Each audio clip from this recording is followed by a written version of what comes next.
Usbob, bagaimana tips menghafal Al-Quran yang mudah? Kan Usbob ngajarin menghafal Al-Quran semudah tersenyum.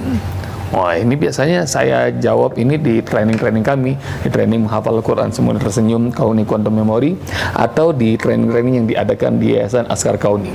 Tapi kita coba untuk hadirkan di vlog ini bagaimana tips menghafal Al-Quran. Ketahuilah bahwa menghafal Al-Quran adalah sebuah tradisi yang dilakukan oleh Rasulullah dan para sahabat. Bahwa Rasulullah SAW sampai wafat tidak bisa baca tulis, beliau umi. Dan kebanyakan para sahabat pun juga mereka kebanyakan tidak bisa baca dan tulis sekaligus ummi seperti Rasulullah. Datanya dari 120.000 para sahabat itu yang bisa baca tulis, kata sebuah riwayat hanya 7 orang saja. Dalam riwayat lain hanya 12. Riwayat lain mengatakan 24. Bahkan riwayat yang terbanyak adalah 60 orang. Sebutlah kita ambil 60 orang. 60 dibanding 120.000 maknanya nggak nyampe jauh di bawah 1%. Boleh jadi 0,0005%. Bayangin guys. Jadi bagaimana cara Rasulullah SAW belajar, menghafalkan, mempelajari Al-Quran bersama para sahabat? Jawabannya tiada lain adalah bahwa mereka jauh lebih mudah menghafal dibanding baca tulis. Karena kalau Anda tahu bagaimana mushaf pertama dituliskan adalah di zaman Khalifah Utsman bin Affan. Utsman bin Affan itu baru menuliskan, baru mengumpulkan dari satu mushaf, dan itu baru 15 tahun setelah Rasulullah wafat. Maknanya saat wahyu itu turun, Rasul dan para sahabat kebanyakan menghafal, bukan membaca atau menulis. Hanya segelintir orang saja yang bisa baca dan tulis, dan kebanyakan mereka jauh lebih mudah hafal ketimbang membaca dan menulis. Nah, sekarang gimana caranya untuk bisa mudah hafal seperti Rasulullah SAW? Saya akan bagikan. Yang pertama adalah menghafalnya dengan hati, bukan dengan otak. Sebab kata orang tua dulu, kalau menghafal pakai otak, banyak hafal, banyak lupa. Sedikit menghafal, sedikit lupa. Tidak menghafal, enggak lupa. Itu maknanya adalah kalau kita mencoba menghafal pakai otak, maka itu pasti akan gampang sekali terlupakan. Tahu kenapa? Karena otak ini sifatnya adalah short term memory. Jadi bisa menyimpan memori dalam waktu yang amat singkat. Kita berupaya menghafalkannya, tapi kalau kita peras otak, makin diperas otaknya, maka makin cepat hilangnya. Lalu bagaimana teknik menghafal Al-Quran yang ajak, teknik menghafal Al-Quran yang lama? Tekniknya adalah dengan hati. Ini, with heart. Maka bukan Braveheart, tapi itu mah film. Nih, dengan hati, insya Allah akan permanen selama-lamanya. Dari mana Ustaz rumusnya? Rumusnya dari Allah Subhanahu wa Ta'ala. Bahwa saya sebelum pernah ketemu guys, bahwa ayat Al-Quran atau hadis-hadis Rasulullah yang menyuruh ngafal Al-Quran pakai otak. Mungkin Anda sudah dapatkan, kalau saya belum. Boleh bagi kalau Anda ketemu dalilnya. Tapi kalau ngafal Al-Quran pakai hati, nah ini saya akan kasih tahu dalilnya. Dalam surah 25, surah Al-Furqan, ayat 32, Allah Subhanahu wa Ta'ala berfirman, wa qala alladhina kafaru laula unzila alaihi al-Qur'anu jumlatan wahidah kadzalika linusabbita bihi fuadaka warathalnahu tartila. Wa qala alladhina kafaru, dan orang-orang yang kafir, orang-orang kafir berkata, laula unzila alaihi al-Qur'anu jumlatan wahidah, kenapa tidak sekaligus saja Al-Qur'an diturunkan kepada Muhammad? Kenapa harus lama 23 tahun? Kenapa nggak bisa sekaligus saja? Maka ini jawaban Allah.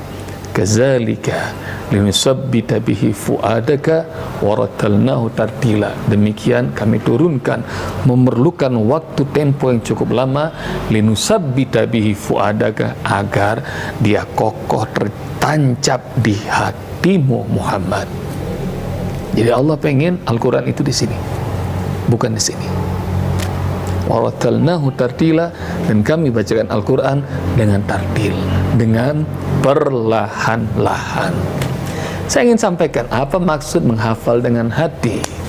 Maka nih lihat, menghafal dengan hati boleh jadi tidak perlu diulang-ulang, hanya cukup sekali.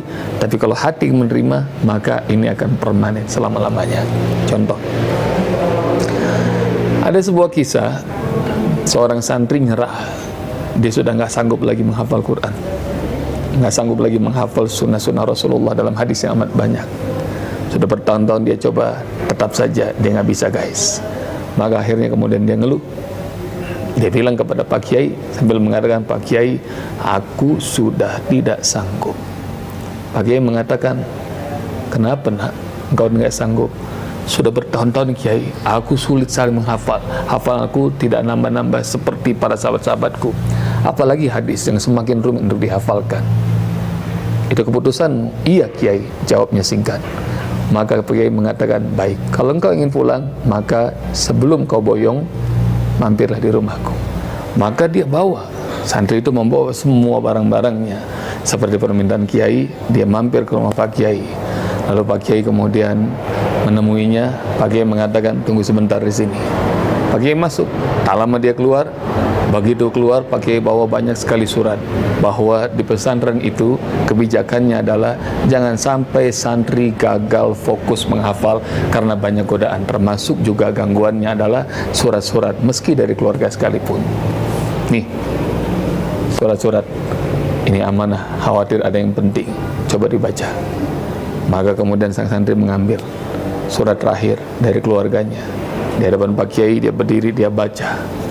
Tidak cukup lama dia baca, kemudian surat itu dimasukkan lagi ke dalam amplop.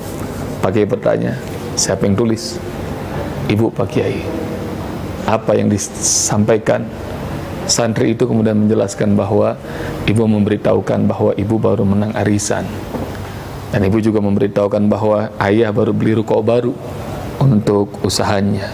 Dan adikku yang paling kecil sudah lulus dari SMP dengan nilai yang memuaskan. Alhamdulillah, kata Pak Kiai. Berapa kali kamu baca surat itu? Sekali Pak Kiai. Kok kamu bisa langsung hafal? Kalimat itu menyadarkan langsung si santri. Maka guys, dari rahmati Allah Subhanahu wa taala, kenapa kamu tidak bisa melakukan hal seperti itu untuk menghafal Al-Quran, untuk menghafal hadis-hadis Rasulullah sallallahu alaihi wasallam?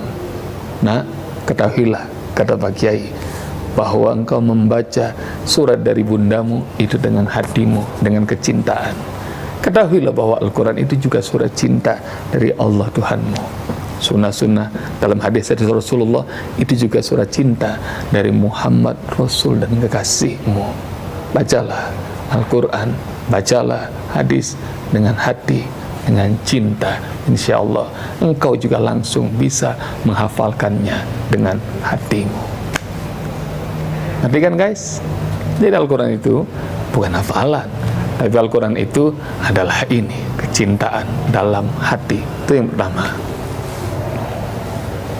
Yang kedua, tips untuk mudah hafal Quran adalah jangan terburu-buru. Maksudnya apa, Bob? Jangan terburu-buru. Ini pesan Allah Subhanahu wa taala kepada Rasulullah sallallahu alaihi wasallam ketika belajar Al-Qur'an. Dalam surah Al-Qiyamah surat 75 ayat 16, 17, 18 dan 19. Allah berfirman, A'udzubillahi minasyaitonir rajim. La tuharrik bihi lisanaka lita'jala bi. Inna 'alaina jam'ahu wa Qur'ana fa idza qara'nahu fattabi' Qur'ana thumma inna 'alaina bayana. La tuharrik bihi lisanaka lita'jala bi. Jangan kau gerakkan lisanmu Muhammad untuk terburu-buru menguasai Al-Qur'an. Tuh lihat. Kalau belajar Al-Qur'an, Rasul saja dilarang untuk terburu-buru. Maksudnya apa? Maksudnya kalau ngafal Quran nggak usah terlalu moyo. Bisa hafal dalam sebulan, bisa hafal dalam 6 bulan, bisa hafal dalam setahun. Yang penting ajak setiap hari ada tambahan meski 1 ayat dari hafalan kita. Nggak usah terburu-buru. Karena Rasulullah SAW bersama para sahabat kan kita sudah tahu, hampir 23 tahun mereka menghafal dan mengamalkan Al-Quran. Maka guys, kalau sehari 1 ayat saja, maka dalam setahun 365 ayat. Dalam 10 tahun 3.650 ayat. Dalam 20 tahun 7.300 ayat. Ketahuilah jumlah ayat Al-Quran tidak sebanyak itu, hanya 6.326 ayat. Maknanya kalau sehari 1 ayat, maka engkau nikmati, engkau cintai, engkau amalkan, insya Allah itu pun masih jauh lebih cepat dibanding Rasul dan para sahabat, karena hanya memerlukan 18 tahun. Nikmati setiap hari 1 ayat, 1 ayat, 1 ayat, dan jangan terburu-buru. Yang ketiga, luangkan waktu khusus dalam menghafal Al-Quran. Maknanya apa? Seperti kita makan aja ada waktu khususnya. Makan pagi jam berapa? Makan siang jam berapa? Makan malam jam berapa? Maka bersama Al-Quran juga harusnya punya waktu khusus. Berapa lama Ustaz yang diperlukan? Kalau Anda punya 1 jam sehari. Kalau Anda nggak punya 1 jam, setengah jam lah. Kalau nggak punya juga 1/4 jam, 15 menit. Kalau tidak punya juga 5 menit. Saya minta kepada Anda 5 menit. Luangkan waktu khusus.